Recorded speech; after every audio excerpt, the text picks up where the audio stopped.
The morning of October 14, 2008, dawned crisp and bright over the affluent suburb of Cedar Creek, a stark contrast to the grim discovery that awaited Mrs. Eleanor Vance. Entering the opulent mansion of her employer, renowned art dealer Arthur Bellingham, she immediately knew something was amiss.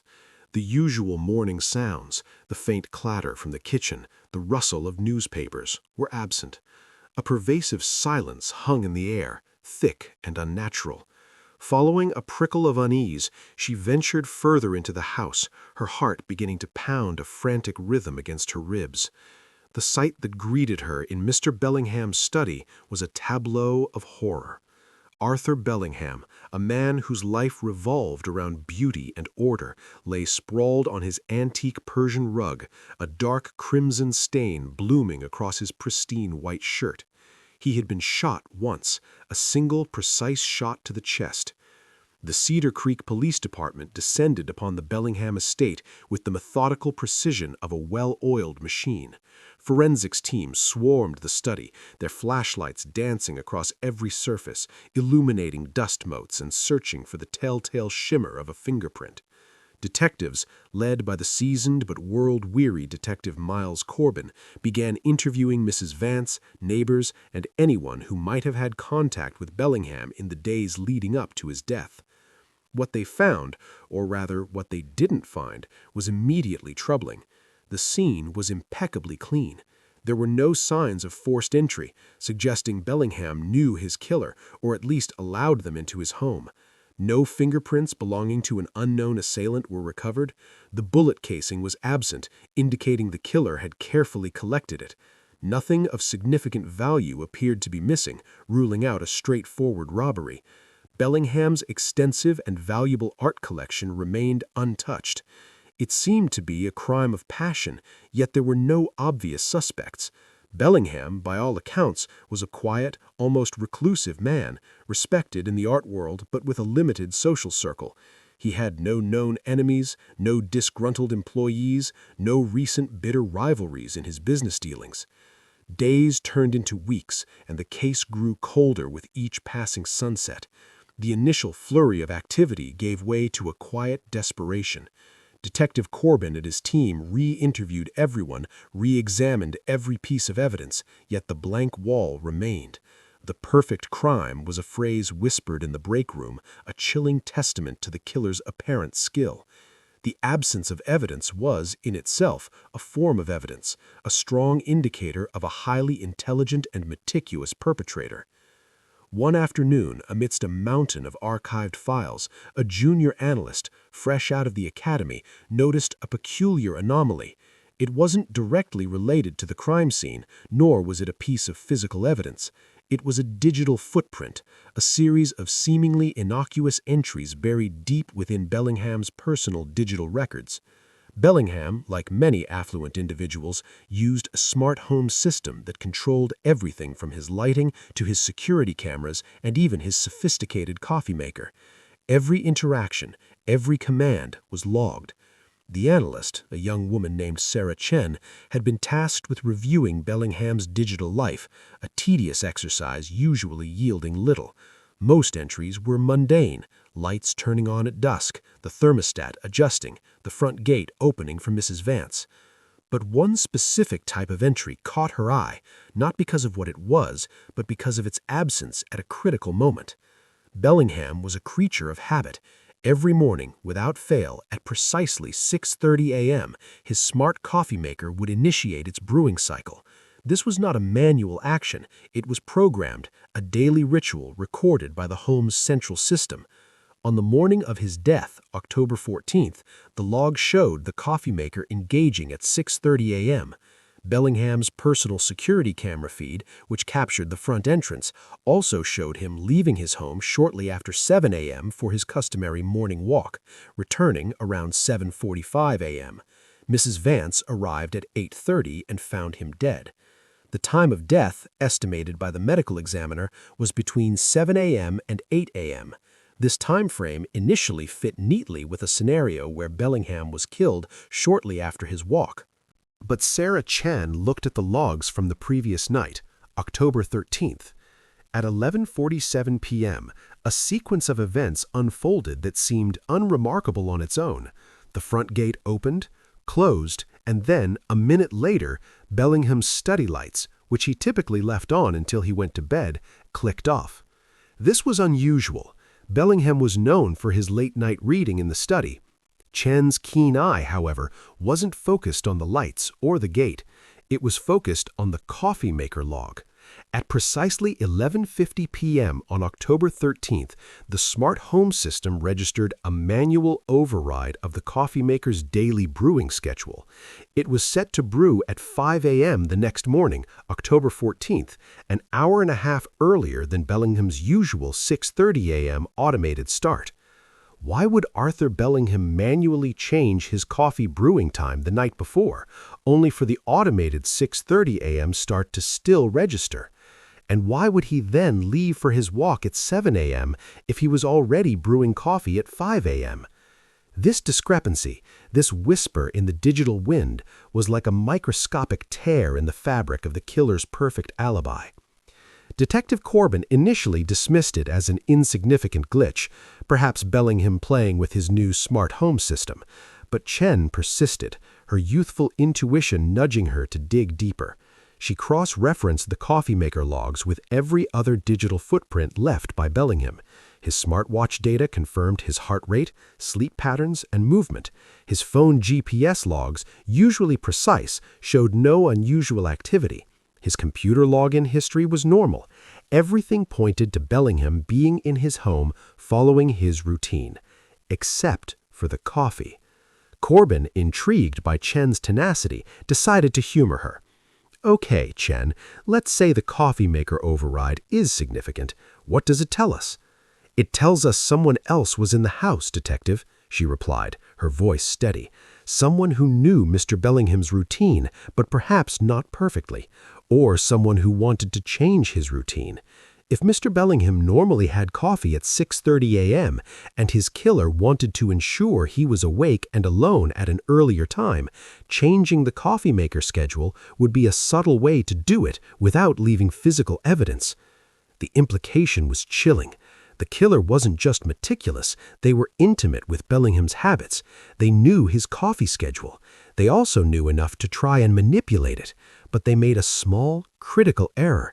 They manually set a new time, but didn't cancel the automated 6:30 a.m. schedule, which still logged its attempt to brew. This tiny detail, a phantom coffee brew, opened up a new avenue of investigation. If someone changed the coffee maker time at 11:50 p.m. on October 13th, it meant they were in the house at that time. But the official record showed Bellingham was still alive and well on the morning of October 14th, leaving for his walk at 7 a.m. the next morning. The contradiction was stark. If the killer was in the house the night before, why wasn't Bellingham killed then? Or, conversely, if Bellingham was killed the night before, why did the security camera show him leaving for his walk at 7 a.m. the next morning? This was the crack.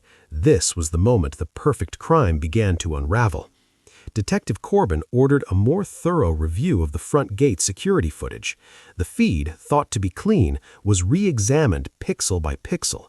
The footage from 7 a.m. on October 14th indeed showed Bellingham in his usual jogging attire, leaving the house.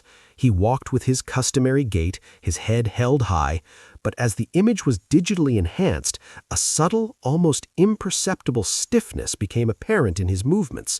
And then Chen pointed out another anomaly, the reflection in the polished surface of the gate. In the reflection, just for a fleeting second, a glint of what looked like a thin, almost invisible wire could be seen, seemingly holding Bellingham's arm in a slightly unnatural position. The revelation hit Corbin with the force of a physical blow. "He wasn't walking," he whispered, his eyes wide. "He was being manipulated." The killer had gone to extraordinary lengths to create a false timeline. Bellingham had been killed the night of October 13th, between 11:47 p.m., when the gate opened and closed and the study lights went off, and 11:50 p.m., when the coffee maker was manually reset. The Bellingham seen leaving for his walk at 7 a.m. the next morning was a gruesome puppet rigged by the killer to deceive the security cameras. This explained everything. The lack of forced entry, the killer was already inside.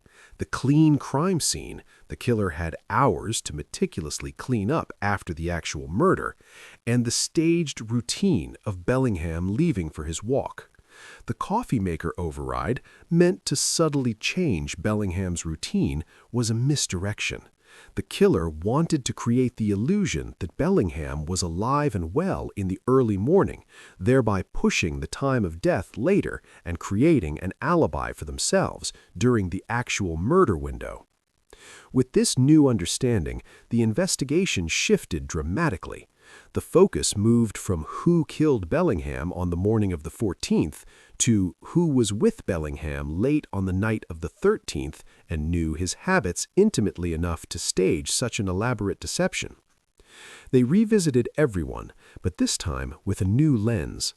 Mrs. Vance mentioned a new antique acquisition Bellingham had been particularly excited about, a rare Ming Dynasty vase he had recently purchased through a private auction.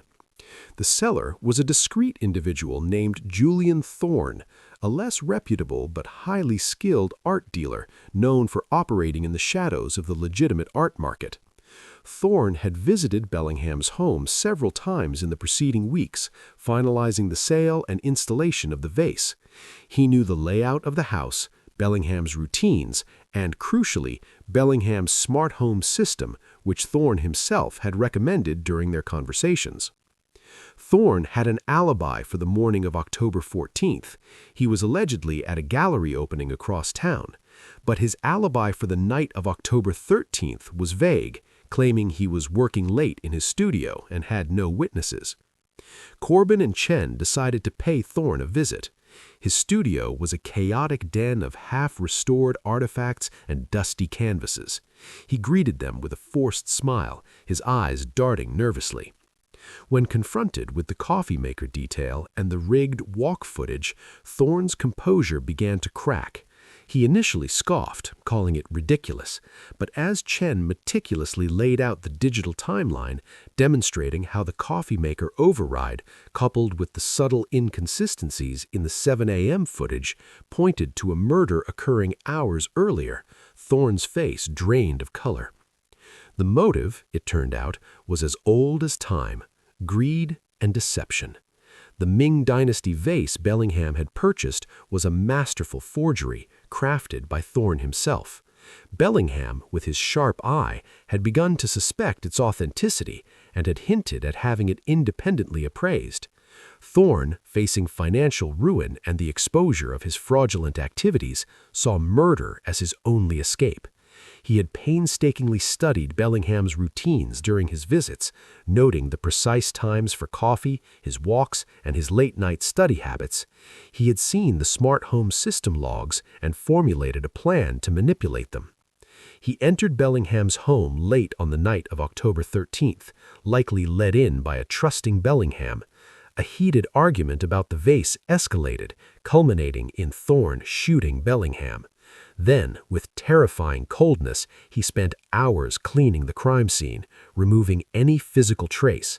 Before leaving, he disabled Bellingham's body and, using a series of cords and props, staged the morning walk for the security cameras, a macabre puppet show designed to throw investigators off the scent.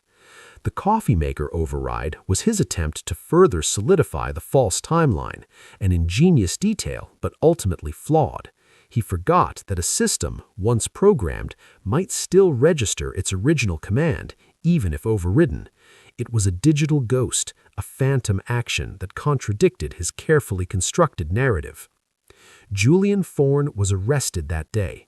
Faced with the overwhelming digital evidence and the detailed reconstruction of the crime, he eventually confessed. The perfect crime had been undone not by a human witness, but by the silent, relentless testimony of a machine. The digital breadcrumbs, the routine actions taken for granted, had painted a picture far more accurate and damning than any eyewitness account could come. The case of Arthur Bellingham's murder stands as a chilling reminder of our increasingly digital existence. In a world where our lives are interwoven with technology, every command, every tap, every scheduled action leaves a trace. These traces, often invisible to the naked eye, can tell stories we never intended to share, revealing truths that even the most meticulous criminals cannot hide. Julian Thorne thought he had covered every angle, eliminated every witness, but he underestimated the power of the digital footprint, the silent, unwavering sentinel that recorded his every move. His undoing wasn't a flaw in his planning, but a single, forgotten detail in the digital ether, the phantom brew of a coffee maker, a whisper that became a shout, exposing the meticulously crafted deception and proving that in the age of information, logic always wins. If you're fascinated by the intricate web of clues and the undeniable triumph of logic in solving the most perplexing crimes, be sure to subscribe to our channel, American Mystery Vault, for more stories where the truth always finds a way to surface, no matter how deeply buried.